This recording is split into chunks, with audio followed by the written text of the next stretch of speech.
Ampitombona antsika hatrany ny riavana ny fahasoavana sy ny fiadanana ary an'Andriamanitra raintsika sy Jesosy Kristy Tompo. Faly miarabantsika rehetra indray amin'izao alahady faran'ny volana aogositra 1 aogositra taona 2024 izao. Manasantsika mivavaka alohan'ny andresantsika ny efatra. Renim-pisaoranao indray ny fonay Jesosy fa mifoazonao zao alahady maraina izao satria tahaka ireo fiangonana fito tany Azia Minora dia hoy ianao hoe manana teny aminao aho.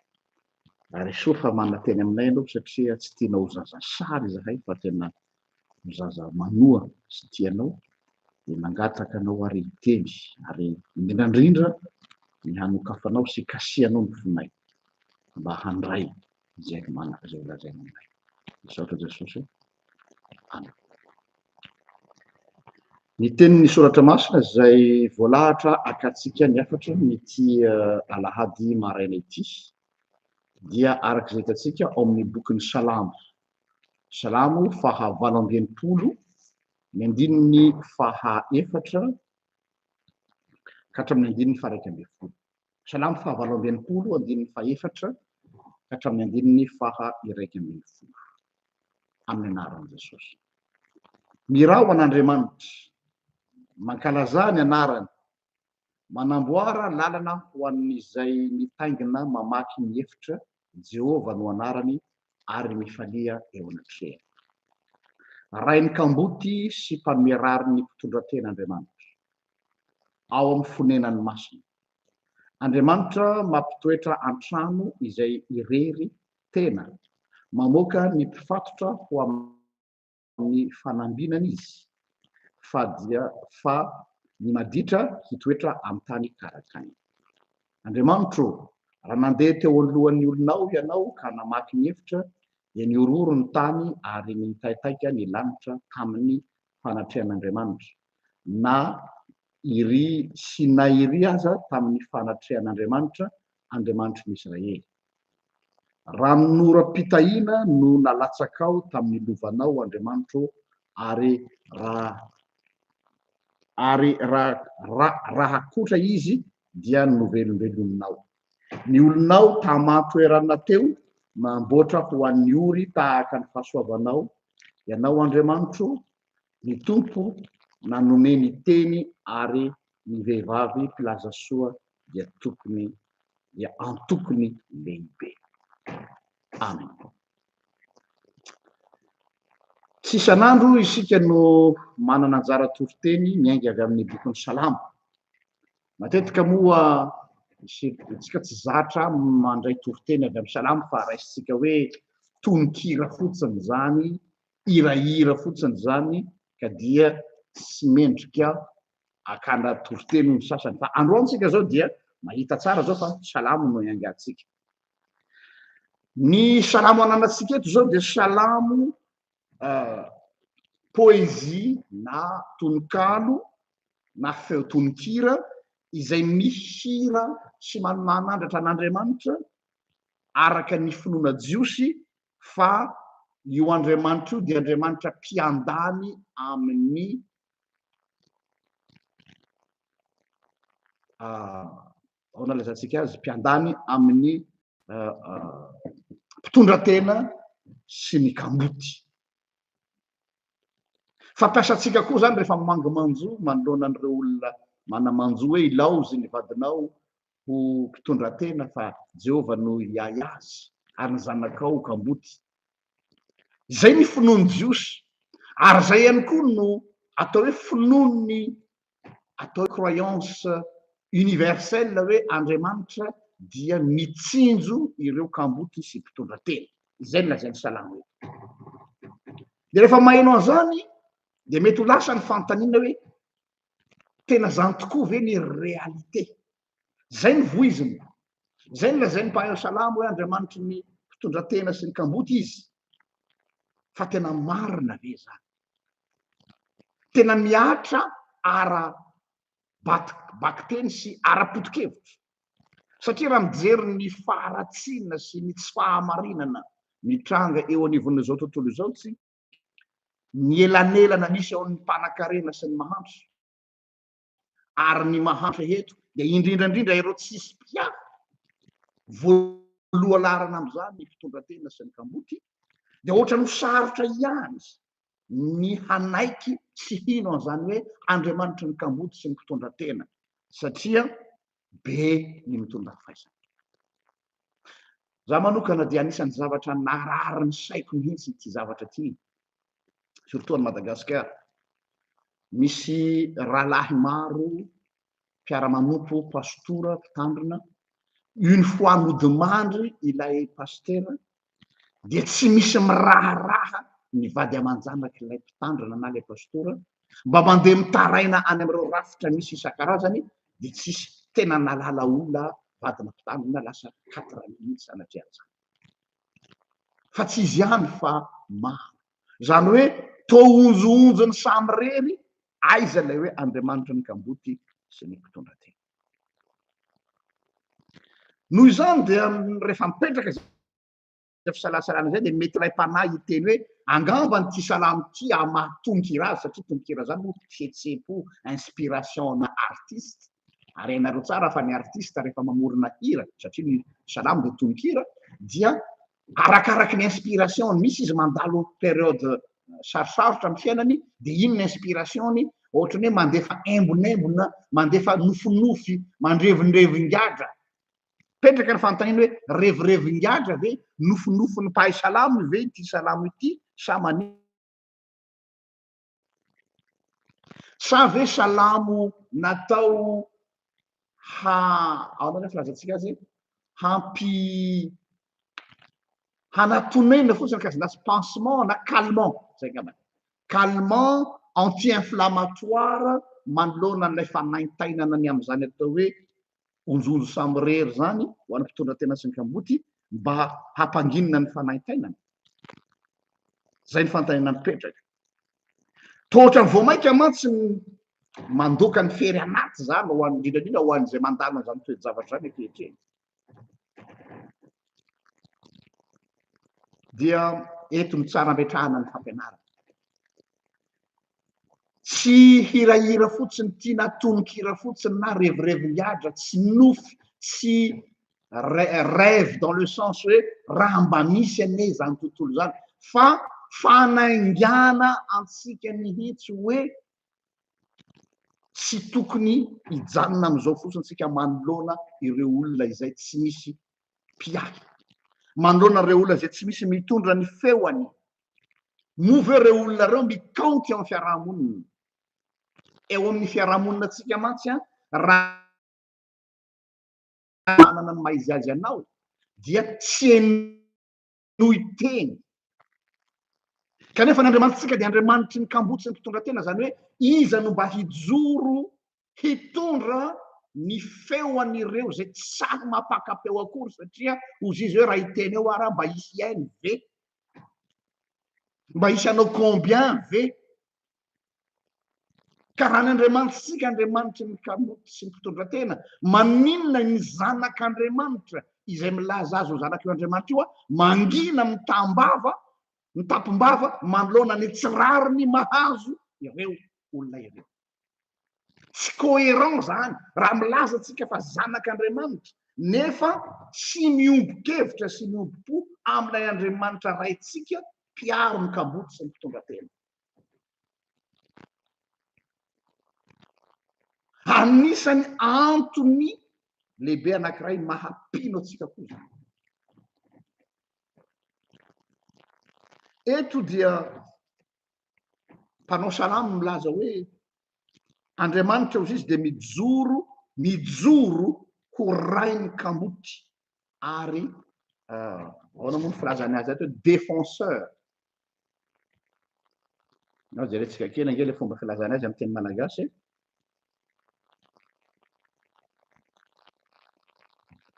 Andininy faefatra,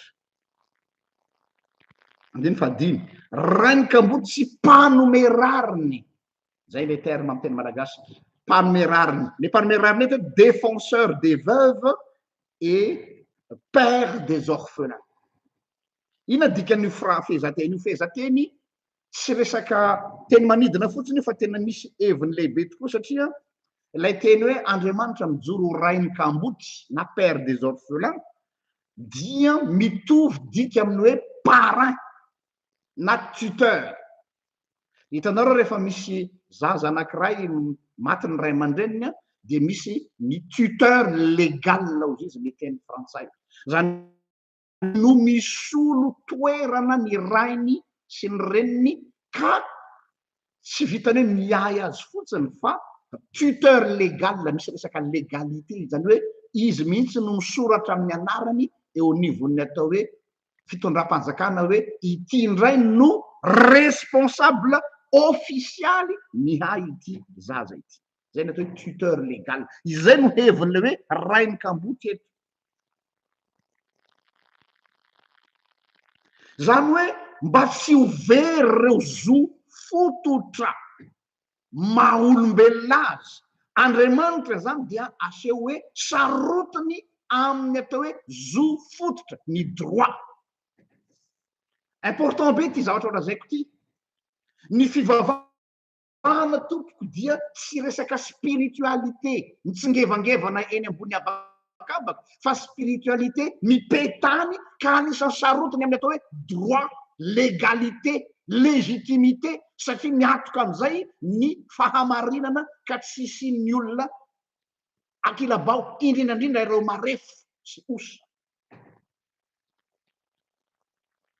Zay dikany hoe Andriamanitra rainy kamboty, Andriamanitra sarotiny amin'ny droit, satria eto resaka tuteur légal Andriamanitra.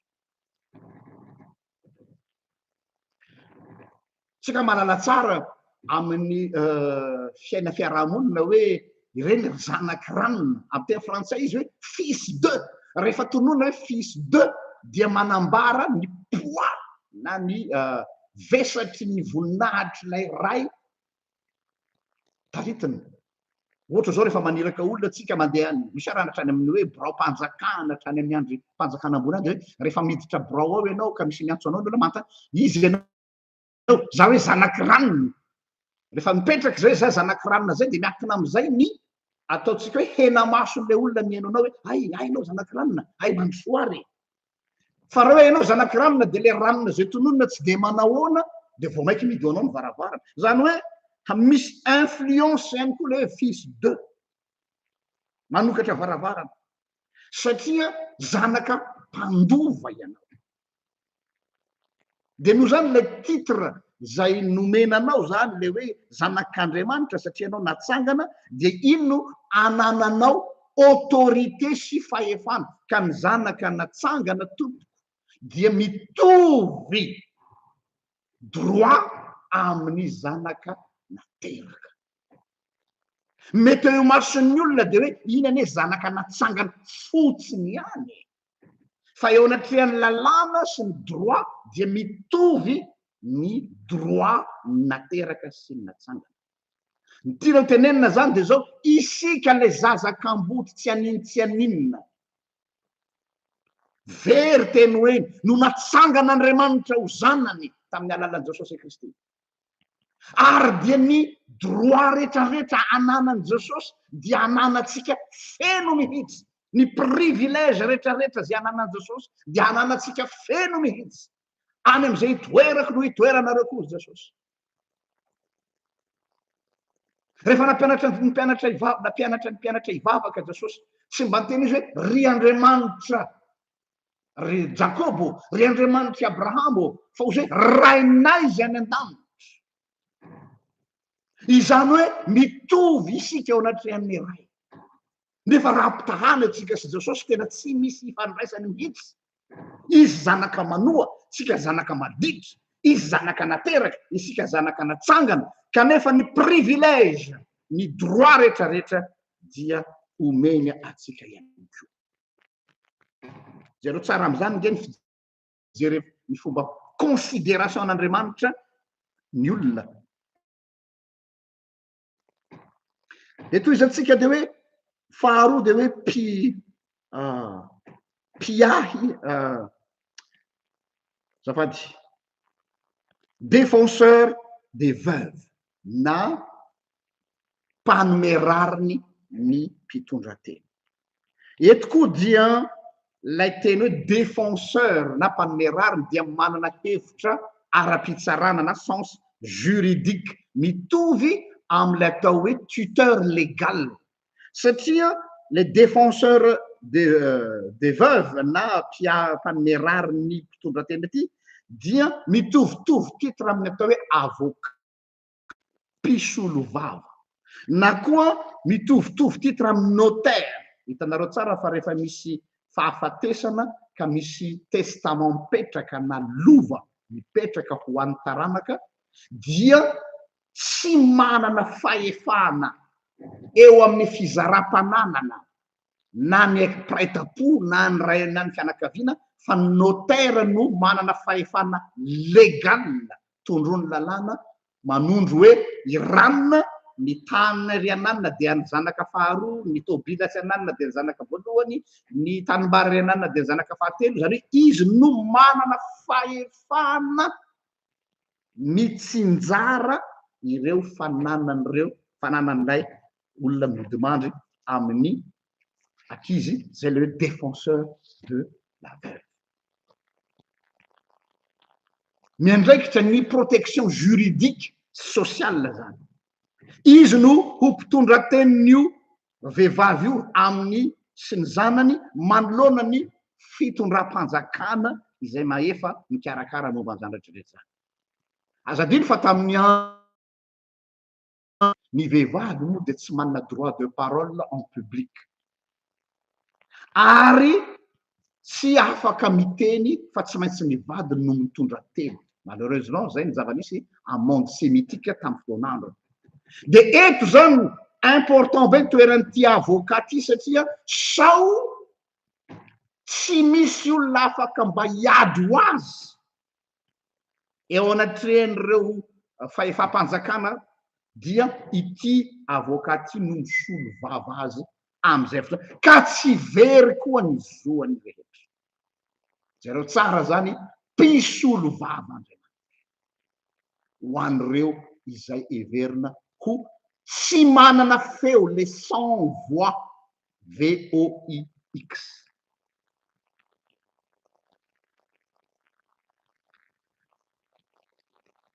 Izay no tiana tenenina zany de zao hoe manoloana an'izany zavatra zany koa dia tsy avelan'Andriamanitra hangina fotsiny ireo olona zay everitsika hoe tsy mba manana feo lazay. Andriamanitra mihitsy no mijoro ho mpitondra-teniny ireo zay tsy mba manana feo. Ary zay no antsoavo apetraka ho atsika fiangonan'i Jesosy Kristy rehetra. Ny isan'ny responsabilité tsika faharoa ao aoriana filazantsara, satria ny filazantsara de vaovao mahafaly. Ny vaovao mahafaly tsy ny fitoriana ny lanitra sy ny famelan-keloka ihany, fa ny vaovao mahafaly de hoe mananjo ianao ry vahoaka an'Andriamanitra. Ary raha sanatria ka verezinjo ianao no ny hetraketraky ny tany, satria fahafatesana no resahana eto, na koa hetraketraky ny tany tsy voatery fahafatesana fa misy olona mitady hanampim-bavanao de mitsangana ny fiangonana ho mpitondra-teniny ireo tsy enoteny. Satria masy jereny olona ko mavomavo izy, satria masy jereny olona ho tsinitsiny izy, dia mitsangana ianao zay nametrahan'Andriamanitra ny responsabilité ou notaire des faibles. L'église est le notariat des faibles. Zay ny rôle atsika. L'église joue le rôle d'un notaire des faibles, l'avocat des faibles. Tsy sanatry koa nefa nitoy ireny avocat commis d'office. Tanareo am'ireny film misy tribunal reny de hoe tsy manana avocat, tsy manam-bola avidianany amintsika moa tsy mipetraka zany lalàna zany fa aty amin'ny tany tandrefana de rehefa tsy manana voavola ianao hividianana fividianana zany fa akana avocat de misy atao avocat commis d'office. Zany hoe le avocat tsy de mahay loatra zany fa isika dia manana mpisolo vava mahay ao anatrehan'ny ray de Kristy zany. Izay mahatonga aloha izy ny ampangany olom-boafidin'Andriamanitra, Andriamanitra ny manamarina azy ary tena mpisolo vava valable ka manampimbava ny vavan'ny mpiapanga de ny devoly zany tsy afaka ny miapanga ny olon'Andriamanitra intsony devoly ho an'ny mino satria manana mpisolo vava mahay. De toy zany raha milaza atsika fa rahalahin'ny Kristy, anabavin'ny Kristy, mpiaradia amin'ny Kristy, de ianao koa zany de tokony ho avocat kinga ary tsy manaiky lembenana ny amin'ny fiarovana ireo olona zay tsy manam-piarovana ka mitondra ny teniny sy ny feony eo anivon'ny fiarahamonina zay manitsakitsaka mizo fototry n'ireo osa sy marefo. Eto zany mety tsy azatra anareo ty toriteny ity fa ilaina ny mpanompon'Andriamanitra zay mpitondra ny afatr'Andriamanitra ho mahay satria ny adversaire atsika eo aloha dia tsy ambany koa ny niveau ny fahambony. Donc mila manana culture de l'excellence raha te hitondra ny feon'ny vahoaka sy ny feon'ny ory eo anatrehan'ny raharaha mpitsarany ty fiainany ity eo anatrehan'ny droit. Il faut lutter contre pour les droits. Fa tsy se laisser faire fotsiny zany hoe de hoe to ambavaka fotsiny de samy mahery fa atahoana fa zany fiainana atao tany.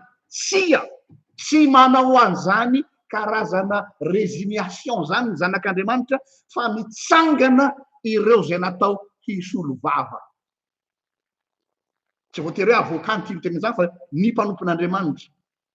Da ampiasao ny compétence nao rehetrarehetra ohatra ny avocat mampiasa ny compétence mba ahafahany miaro ny client entre guillemets, ahafahantsika miaro ireo osa satria Andriamanitra ny kamboty sy mpiahy ny mpitondra tena Andriamanitra. Hitatsika fa ny fiainany eto tany dia tsy mora, samy miara-manaiky tsika. Ary ny tena enjana indrindra amin'ity fiainana eto tany ity dia ny fahatsapanao fa miady irery eo anivon'izao tontolo zao. Ary ny fahalalanao fa misy olona miaraka miady aminao, miaraka mijoro eo anilanao, hery lehibe zany. Eto zao raha jerena ny texte ny zavatra tena mahafinaritra sy mahavariana de ty. Zareo ina le mahafilazantsara nyty salamo ity hitanareo fa tsy salamo tonity hirahira fisetosetopo fotsiny fa tena filazantsara.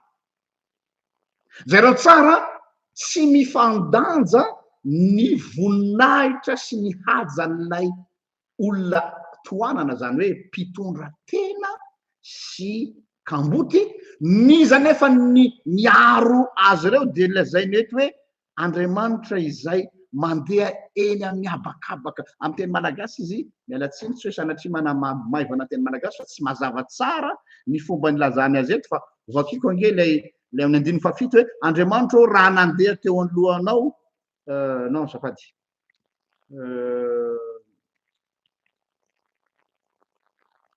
ny filazana azy de hoe Andriamanitra mandeha eny amin'ny habakabaka ozy izy ho an'ny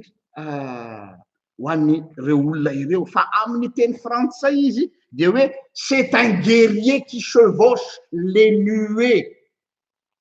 Zany hoe tahaka ny mpiady mahery anankiray Andriamanitra mandeha kalesy afo eny amin'ny habakabaka ka ny rahona ozy izy de toy ny kalesy hoentiny mitety izao tontolo izao mikarakara ny kamboty sy ny mpitondra tena. Image le izy métaphore no raisina amin'ny finoana kaldéanina izay nino ny Andriamanitra ny bala na balina mitaingina ny rahoana olo-bala mitety amin'izao tontolo zao ka mandrotsaka ny ranorana hahatonga ny tany havokatra. Zay le mytôlôjia chaldéenne. De izay sarina mytôlôjia zay koa ny raisin'ny mpanao salamo hilazana an'Andriamanitra hoe Andriamanitra mitety amin'izao tontolo zao ary mampiasa ny heriny rehetra mikarakara ny tany. Zay le hoe rahoana izay mandatsaka ny ranorany ka manome vokatra azy. Miahy izao tontolo izao. De rehefa jerena zay sary zay de misy contraste hoe est-ce que ça vaut la peine raha ianao zany hoe imaginez hoe ianao manao intervention le izy hoe mpitondra-tena kamboty zany hoe olona mahantra zany hoe olona tsy manana katolotra zany hoe tsy manana domberina omenanao hoe raha ohatra ianao zany ka tena misahirana mihitsy hoe miady mafy ho an'ity. Matetika masika olombelona rehefa ataontsika hoe manao intervention zay filaza azy de miady mafy ho an'ny olona io satria manateny itsika fa tsy hijery fotsiny anao io olona io fa mba hanome anao karazana tambony. Fa ity ny sary aseho hoe Andriamanitra mampiasa ny natiora mampiasa an'izao rehetra zany mampiasa ny heriny rehetra hikarakarana kamboty sy mpitondra-tena. Mifanome ve zany sary zany? Tsy mifandanja lay voninahitry lay mpanome sy lay voninahitry lay omena kanefa ozy de tsy mijery an'izay izy. Ary zay ny tao hoe amour désintéressé. Andriamanitra rehefa manao zavatra jamais ao anatin'ny dinamikany hoe inona no mba retour ho azoko amin'ity fa ny azy ny important de hoe ny miaro sy mikarakara ireo matinika. Havako ianao koa raha mirotsaka ho amin'ny asan'Andriamanitra sy zay fiahinao ny osa izay dia inona ny motivation manosika anao? Reconnaissance ve? Tsy misy. Mba mety misy zavatra horaisinao am'ireo olona reo ve? Ka reo olona mahantra azy.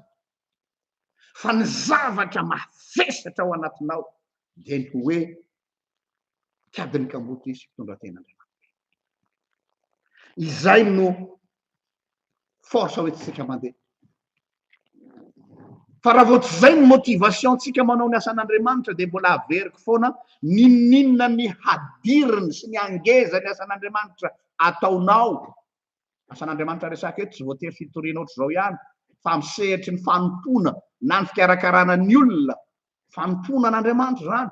Raha tsy ny fitiavan'Andriamanitra no manery anao manao zany dia fahotana izany zavatra rehetra ataonao zany. Aleo tsy manao toy zay zara fa manao.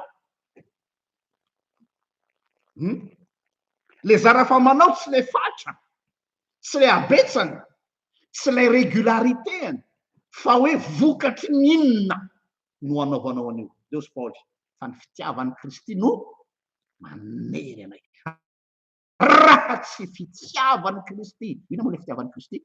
Kristy nanolotra ny ainy hamonjy ny fiangonana ka tsy nieritreritra retour makany aminy. Firifirin'ny mpanompon'Andriamanitra mafana fo manao ny asan'Andriamanitra satria manantena fitahina. Ary ny problema koa aza de ny fiangonana misy manao fampianaran-diso. Ohatra hoe le olona manana problema na manana olana de hoe tena mila manao dekône ianao fa misy fiantson'Andriamanitra anao, mila manao mpiandry ianao de afaka io problema io. Ary raha tahiny moa ka mivaly probleman'le olona de vao mainka ampiasaitsika ho dette morale zany. Hoe satria ianao nahazo fahasoavana de tsy maintsy manompo an'Andriamanitra ianao ho nivon'ny fiangonana. Tsy maintsy manompo an'Andriamanitra ianao anatin'ny sampana. Fa ngazy zany ny Andriamanitra. Ny Andriamanitra de Andriamanitra ny mpitondra-tena sy ny kamboty miahy ireo olona tsy manan-katolotra. Fa de ataony maimaimpona tolo-botsitra noho ny alahelo sy ny fitiavany azy. Ko nahoana isika indray manana discours na dette morale. Satria ianao nahazo fitahina de tokony ianao hahafoy, tokony ianao hanao an'izao. Tsia. Raha vao zay tokony zay ny discourtsika dia lasa tsy Andriamanitra ny kamboty sy ny mpitondra-tena izy. Aza raisina foana arabaky teny kamboty fa Andriamanitra izay mitaky zavatra amin'ny olona nefa ny Andriamanitra dia izay mihitsy izy mpiahy ny olona. Engany e zany afatra androany zany hanova ny fomba fiasatsika ny fomba fijeritsika ny orientationtsika eo amin'ny asa fanompona dia tsy hoenta mavesatra ho anao tsy ny fanompona am'izay fotoan'izay fa tena fahatsapanao hoe zaho dia mpandova an'andriamanitra mpiray lova amin'ny Kristy arina ny lova napetraka andriamanitra tamiko de zao hoe mpiahy ny kamody sy ny mpitondra tena izy vonahitra ny eo an'andriamanitra zay azy hatramin'ny taloha indrindra ka ho azy mandrakizay mivavaka isika misaotra Jesosy eo noho ny teninao zay nomenao anay tamin'ity maraina ity ampatsay vonay mandrakariva izany mission sy antom-pisina anirahanao anay zany mba tsy ary ho diso fikendrena ho amin'izany fanomponanao zany da io reo osa tsy mba manana teny feo entina miakatra tsisy mpiahy ianao ampahery azy ireo ary ampatsaivo azy fa tsy miady rery izy sanatria ary ho ajoronao ny fiangonanao mijoro eo anilany ny anaranao Jesosy no angatan'izany amen ary fa dia mirary soatsika rehetra manome fotoana ho amin'ny herin'ny tozandrera sitrapon'Andriamanitra.